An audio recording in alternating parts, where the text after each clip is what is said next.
Okay, James, we are here, the All Things Richmond podcast, the newest rendition. We're at a full-blown construction site, as you can probably tell in here.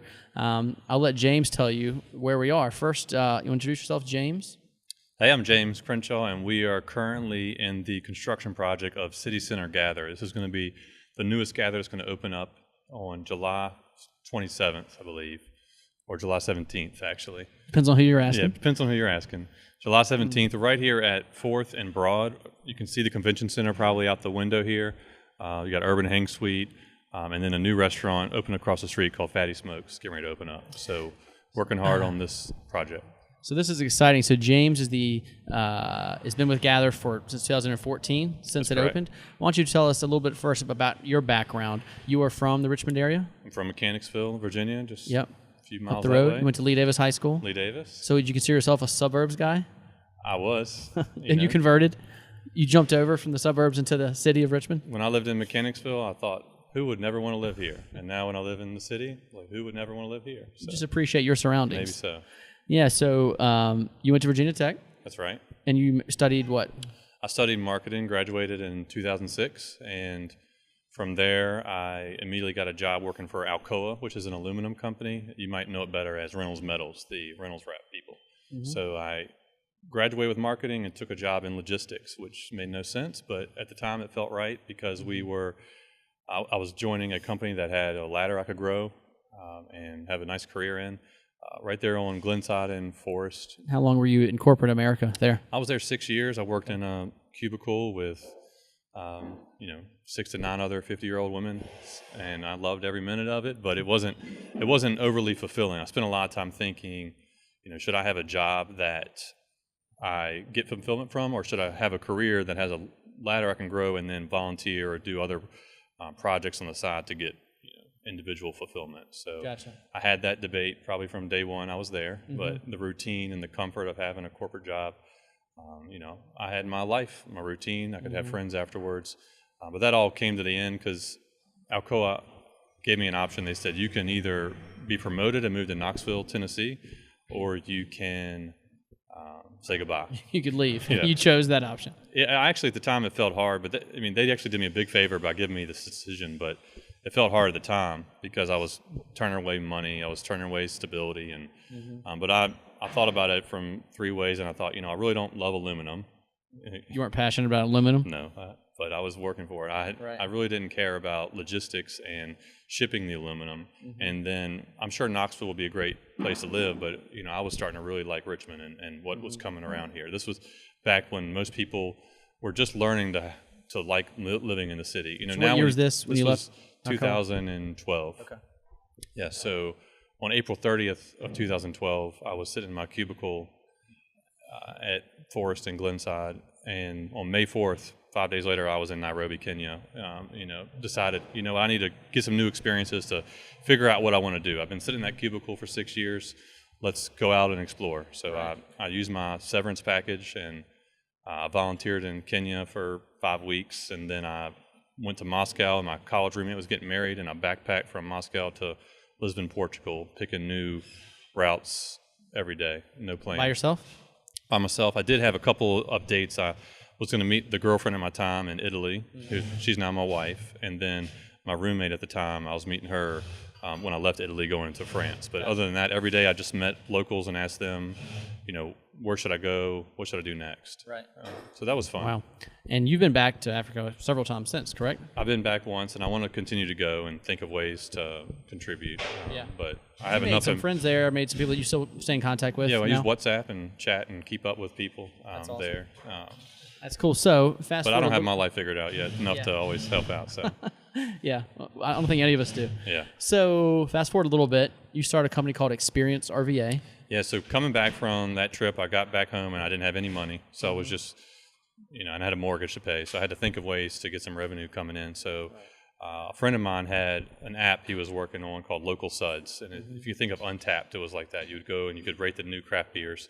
At the time, there wasn't as many craft beers, but they were starting to pop up. You had Legend, of course, and Hardywood, and then you had Midnight Brewery popping up, Center of the Universe.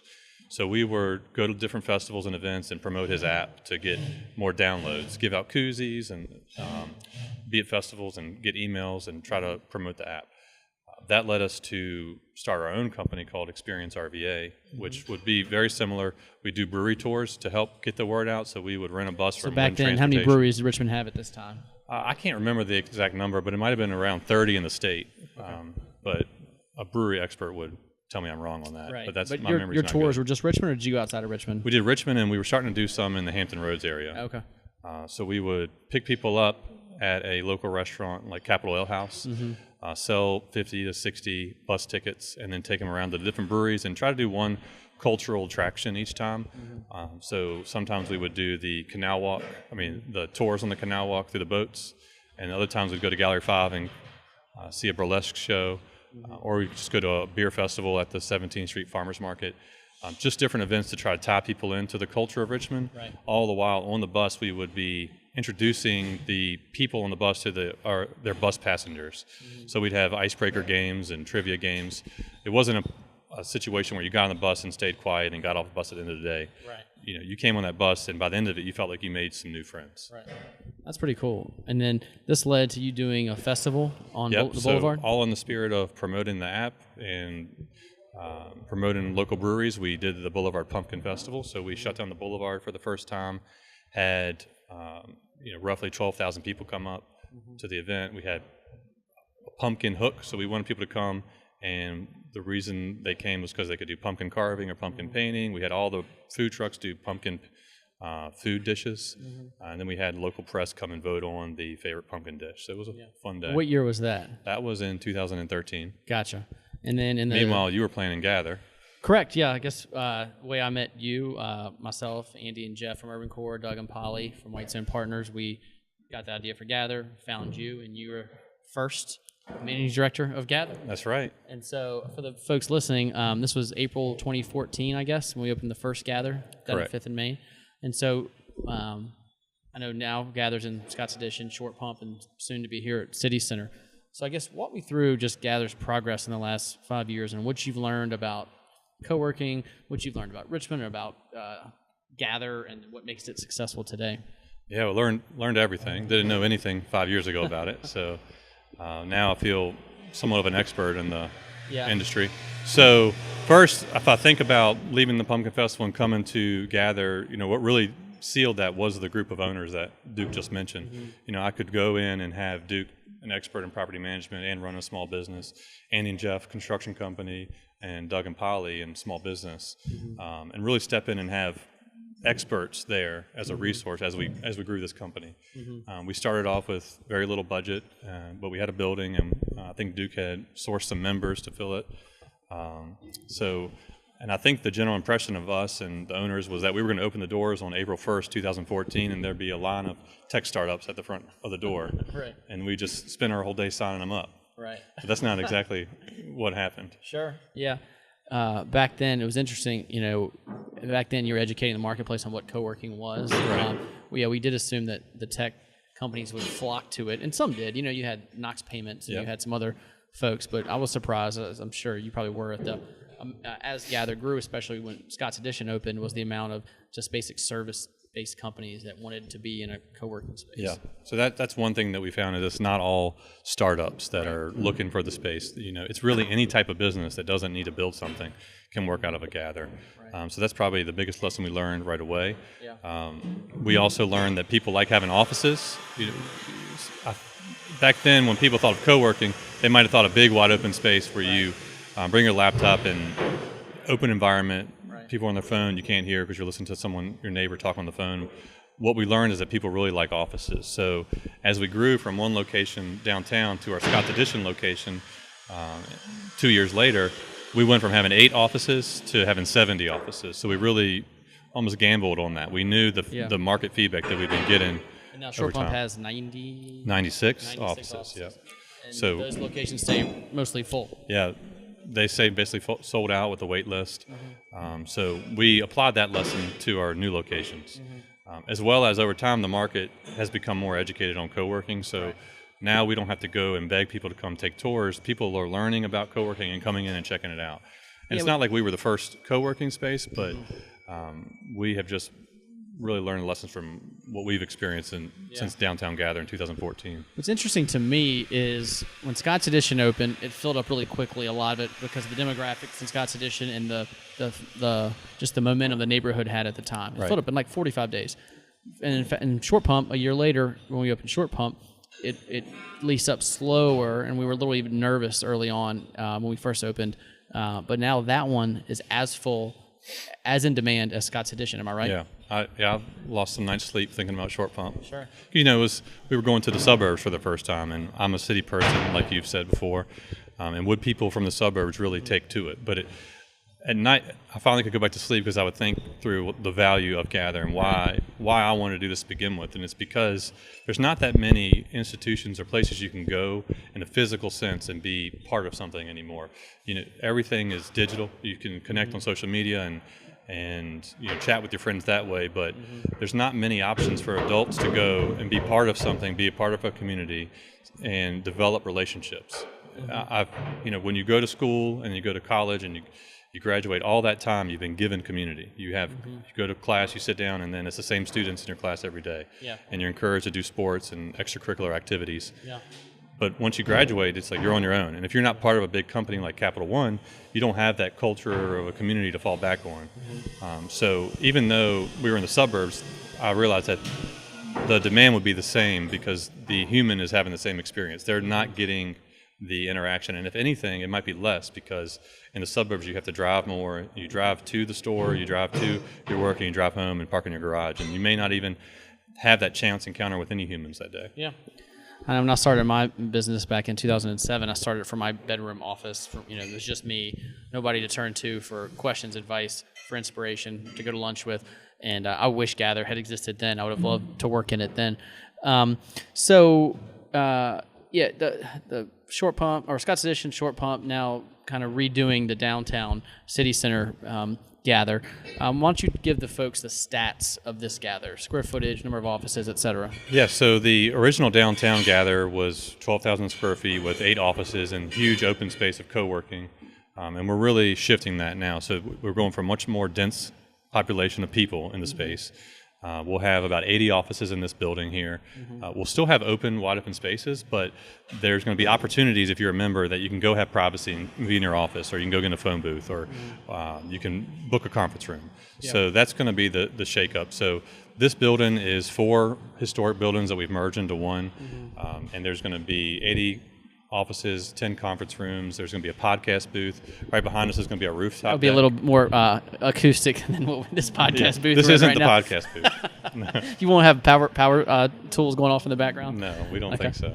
But we're going to learn once we have that. So we're really excited about this project. And what I'm most excited about is the historic feel of the building, plus all of the nice fixtures that we have in our Short Pump space that we're going to put in this historic building. It's going to be a nice juxtaposition.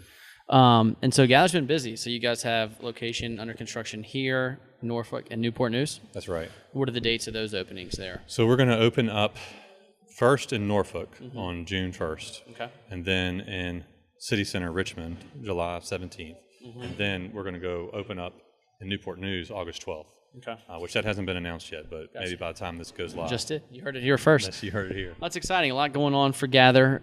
So tell me what you think about the competition that's coming to town and the other businesses that kind of overlap, like a social house that's coming down the street, social clubs. Like, how do you feel that helps or hurts Gather as a concept?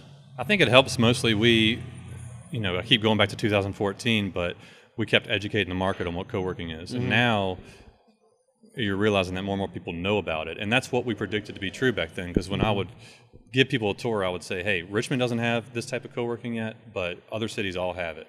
And now when you look at other cities, it's one of their leading uses of space is co-working.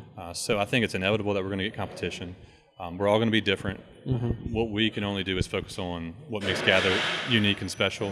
Right. And then you have on the fringe, like you're saying, the social clubs, traditional real estate. Those can be considered competition. Sure. But I think mostly they're all benefiting and contributing to the same ecosystem, which is going to be exciting for Richmond. Nice. Before we go into the lightning round, anything else you want to talk about while we're here? No, We're excited about Gather. I think that if you haven't worked out of a co-working space, this isn't my pitch to you, but just realize that if you work out of your house, you know who you're going to talk to that day, and your environment is controlled, and you're not going to benefit from the perspective of other people as much, versus if you go work out of a co-working space, whether it's Gather or somewhere else, you never know that day who you're going to bump into. Duke could be working out of Gather and have 5 big clients come in that are also my clients, or the mayor could come in. But if you're at home, there's only so many conversations with your cat that you can have. Yep. And that doesn't happen anywhere else. Right.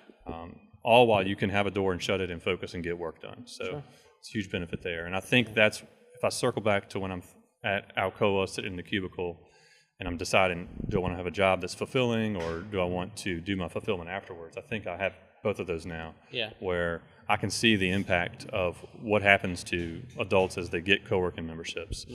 It's not a place you just come hang out and get work done. There's serious Fortune 500 companies working out of the space, but they can get coffee and make a friend, and that doesn't happen at your house. Sure, I agree. So this will be a fun lightning round with you, because you are a true Richmond person, born and raised, and you've been here, and you've enjoyed the progress of Richmond. You're like me; you follow the progress of Richmond, as far as restaurants, breweries, coffee shops, things to do, etc. So let's start with your favorite. You can have one meal in Richmond. Where are you going to eat? One meal, I'm probably going to go to either Citizen Burger to get a burger and fries, or Lucy's, because I like that they both get their meat locally, and they both have good ranch dressing to dip your fries into. Ranch dressing. Okay. How about favorite festival in Richmond or event like that? I think the one I probably like the most is the Broad Appetit, because you can try a lot of different foods out for low price point. And I haven't been in a while, but that's the one that I think appeals to me the most. I'm not as big into music and that kind of festival. I always find it awkward what you're supposed to do at a concert. Show me how you dance. Do it now. Dance. First thing I do is try to decide, am I supposed to dance or not? What do I do with my hands? It's all I'm putting on an act for everybody there at the concert. I'm never really that comfortable. Right. Clearly, you don't do drugs. I think if you do drugs, I hear that makes the decision for you how you dance. Favorite brewery? I like Triple Crossing the best. Okay. Favorite outdoor activity or place, non-festival, just outdoor activity? My favorite simple outdoor activity is just to go walking and listen to an audiobook or a podcast. Okay. And that can be in my neighborhood, or it can be along the James River. What neighborhood do you live in now? I live in Northside, near and you've Battery lived Park. In last 10 years I was in Carytown. Okay. So last question. So you've got a friend. I know you've done this. So you've got a friend coming into Richmond for the weekend. Right. You get here on Friday. They're going to leave on Sunday. Walk me through that weekend. What do you do with that person to showcase your city? Yeah. So right when they get here, I'm going to want to eat. So we're going to think about where we're going to eat. Probably somewhere like Little Mexico in VCU, because I know Jesus and Rosie, and it's fun going somewhere where the people at the restaurant know your name and are excited. And everybody likes Mexican. Sure. So that's an easy one. Then we'll probably go to bed after that, because I don't like to stay up late. Okay. Then in the morning, probably head out to Teapot Bridge, do a loop around the James River, and for lunch, probably, if we don't have to be too healthy, I'd like to go to Proper Pie and get a couple pies there, because that's something unique that a lot of people don't have in their city. Yeah. And then either go rest or maybe hang out in the breweries. So you're going to go to bed early, you're going to nap on Saturday? I'm a very low energy person. Okay, maybe you eat all those damn carbs at Proper Pie. Maybe you have more energy. I don't know. So probably go to Triple Crossing and Vale and a couple other places, and probably take them to see Gather if they haven't been to it yet. Sure. Cool. And then Sunday morning, you got a brunch spot you're going to go? I like Lucy's brunch. They got a good menu for that. I highly recommend Lucy's. Yeah, well, cool. Well, I like all those things, so I would love to hang out when this person comes into town. Well, I appreciate your time. We always love having interesting people in Richmond doing interesting things. You're one of my favorite Richmond people, and I know you love your city, and you make it. Cheers. You make it a better place. So thank you, and come see Gather when it opens July 17th or sooner. James will give you a hard hat tour or Jim anytime. James, anybody. All right, thanks, cool. Duke. Thanks, man. Appreciate it. Bye.